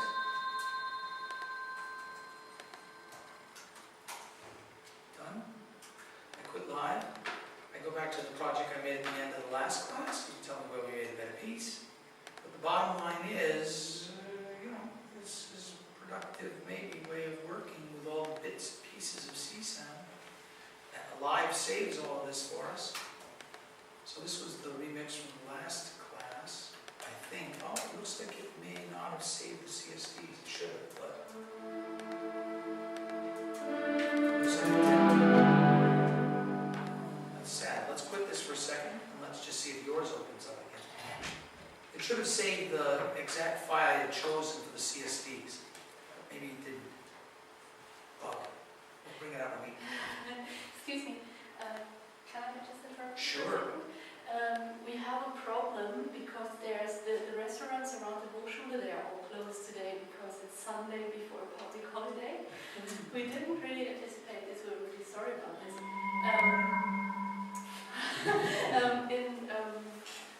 In order to not have the break so long that we can all go somewhere else, further away, we were thinking about getting some pizza ordered to eat it here around the Hochschule. Is that alright with everyone, or does anyone allergic to pizza? Or something like that?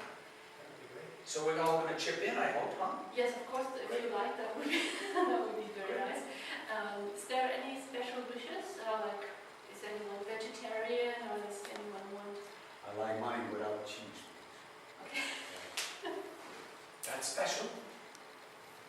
And there are some vegetarians too in the group. I know Yeah, John Finch is a I vegetarian. know that, yeah. You're as well? Please speak up. Are you a vegetarian?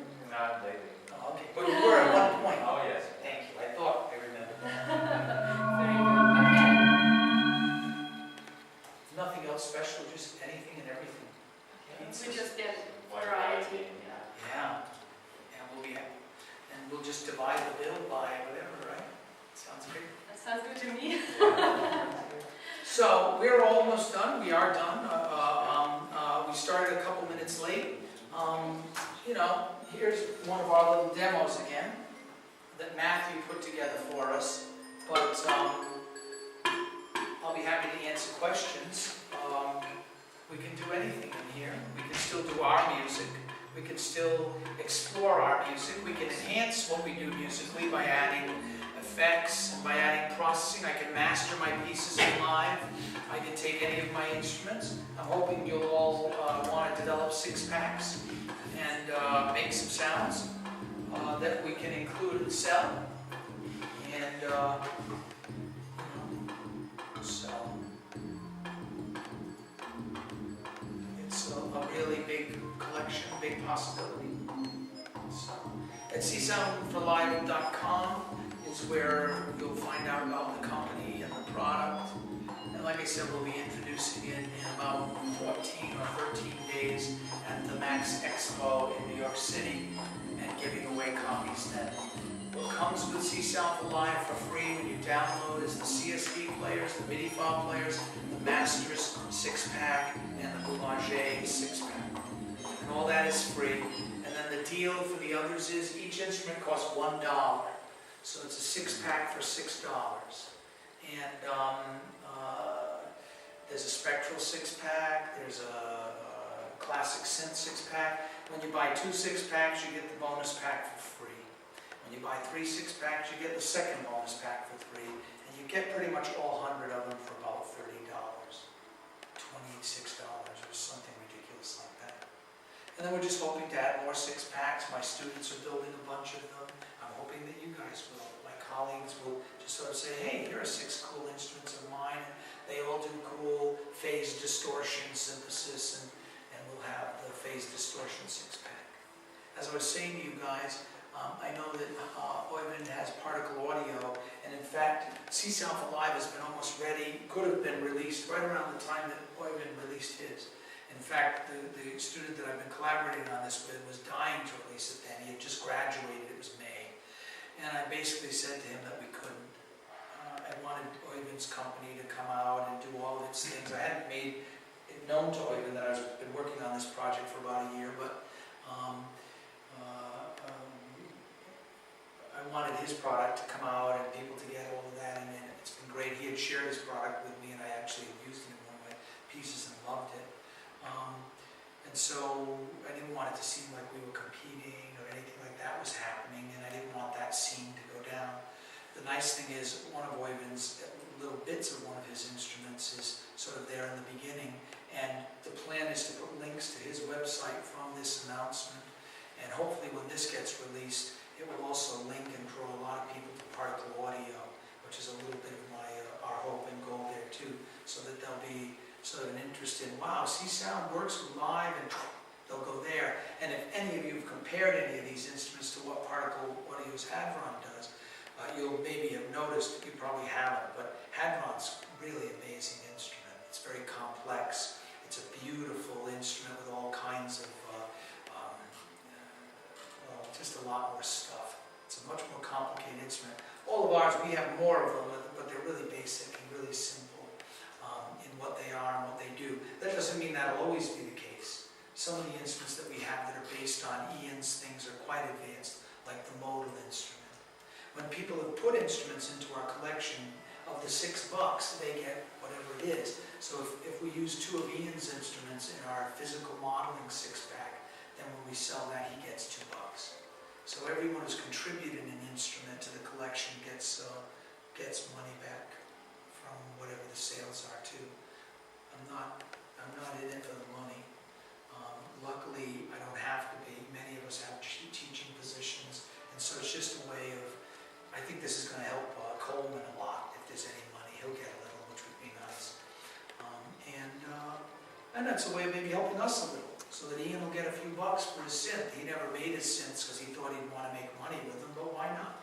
Why not get $1 or a couple of dollars? And what I think it's really doing for our community is it's going to open up our community a lot. It's going to make a lot more people use csound, and of those hundreds and thousands that will now use csound because they can, maybe a few hundred will actually want to learn csound.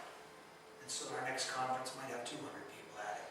You know, there'll be these young people who are, you know, and old people who finally are saying, wow, csound is, I can make music with csound. Now, we always knew you could. I also think we will influence, with our musical ideas and aesthetic, a kind of more commercial group. And I think a commercial group will influence us in terms of latency and performance and professionalism that we haven't had to care about.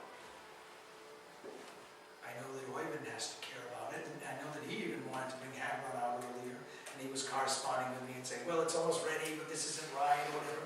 And you know, getting something from where it's kind of cool and almost ready to where you can bring it out is like huge. The distance seems like 1 footstep away, and it turns out to be 4 months away or 6 months away. It's really, really amazing. So, you know, we're both learning that, but there's a small group of us here, but I wanted to say it publicly at least, and on record for the video, that this is certainly no contest or anything like that at all. It's still really brought out in a very genuine spirit of kind of brotherhood and collaboration that I think represents what the csound community does. And I've had to be careful and try to think of the ways, even with this student, on how to do this so that it really went back to the csound community and so that it was sharing with them. And that's what we're trying to do by sort of making it that if we've even been inspired by someone's instrument, we make sure they get a buck. If that was one of the 6-packs that was sold. So, if there are any questions, now we're done pretty much. And if any of you have any questions or thoughts or suggestions or whatever, and I hope it doesn't gross you out too much. I hope you don't feel like I've sold out csound. It's like, man, I can't believe it, boulanger. It's just like sold us down the road. They are pretty. I have a question.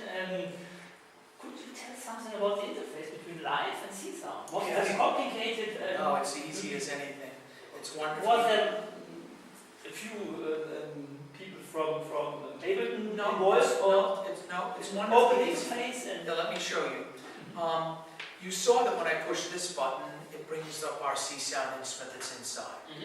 So what this is using is Max for Live, and Max for Live was something that the people at Cycling 74 added to Live. They made a capability. Now we're using Matt Ingles Davis Pion csound tilde object. That's what's letting us convert the instruments. And so, you know, you make a max patch. We've got our GUI, which is that little box there. And then we just have basic max objects, which we allow to be part of the interface. That's why they're surrounded in orange.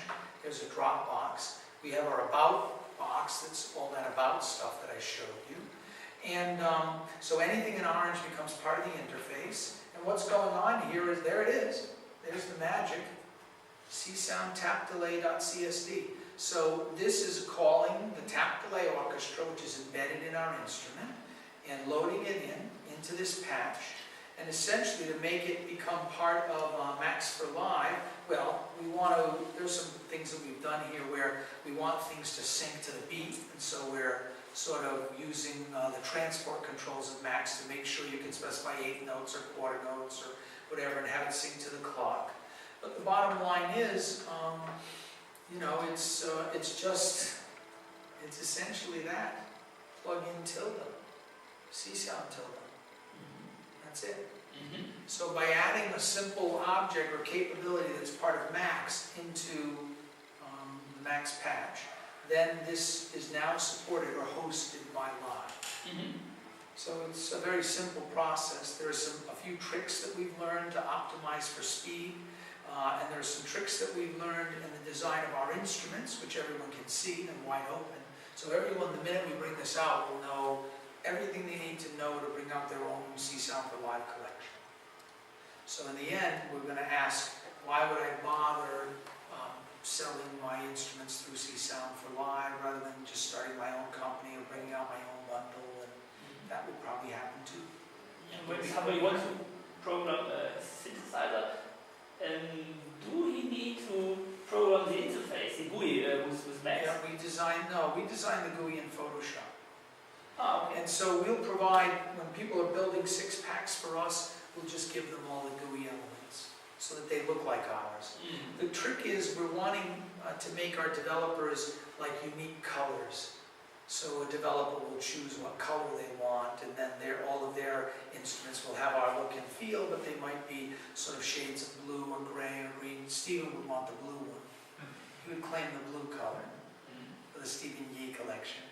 But, so it's going to be something like that. So the interface was designed by us, and that we sort of send to all the developers. We have a little developer kit. And we help the developers in case they get stuck with some things in their design. So I've got about 12 half-developed instruments. They're not quite done yet. But as you see, it's pretty easy. And I didn't actually show this in the last group, but they asked at the end, we had run out of time. That's the deal. So it's quite easy to build this, and then that becomes that when it's done. And then that is what you dropped in and saw here. So when you chose Freeverb, that was it. And Freeverb has a max batch as this. And when you unlock the presentation, it's that.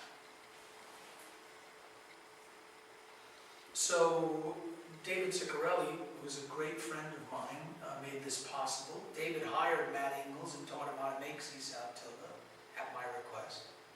I shared all of the csound stuff with David to make that happen many years ago. And so this was a surprising result of it, the connection with live. But the way that csound, our whole csound language now fits into live like this is really exciting. And what it's allowed me to do, which I thought has been so great, was, I've written those pieces that you heard me play, my Solemn Song, my Andante, and the Shadows piece, with TX-81Zs and TG-77s and K2000s. I had a bunch of MIDI samplers and synthesizers. About 2 months ago, I was playing those pieces at Max Matthews Memorial, the final piece I played, and I had to use Logic and my ESX24 samplers and a $1,000 sample library. And I was able to bring them here in CsoundForLive. So it's allowed me at last to take any piece of music I've written in the last 30 years and now play them all with csound. That for me is pretty satisfying about it. So live costs a little money. That's the downside. It's a little expensive as a program. You get a lot for your money with live. A lot of processing, a lot of instruments, and all that works as part of csound too.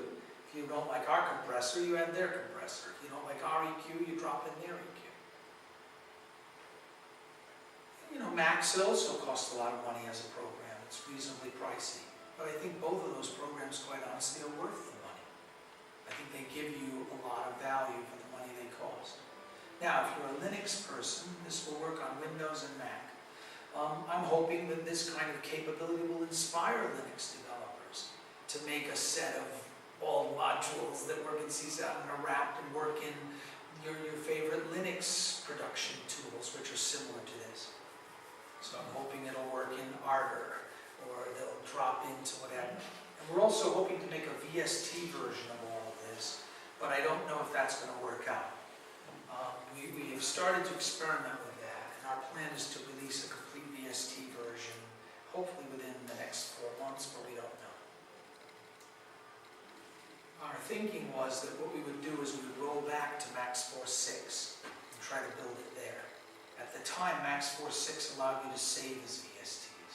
We'll see. If it doesn't work, then I don't know what our next solution would be. I'm not so worried about it. But a VST version would mean it wouldn't need live to run. It would run in other hosts.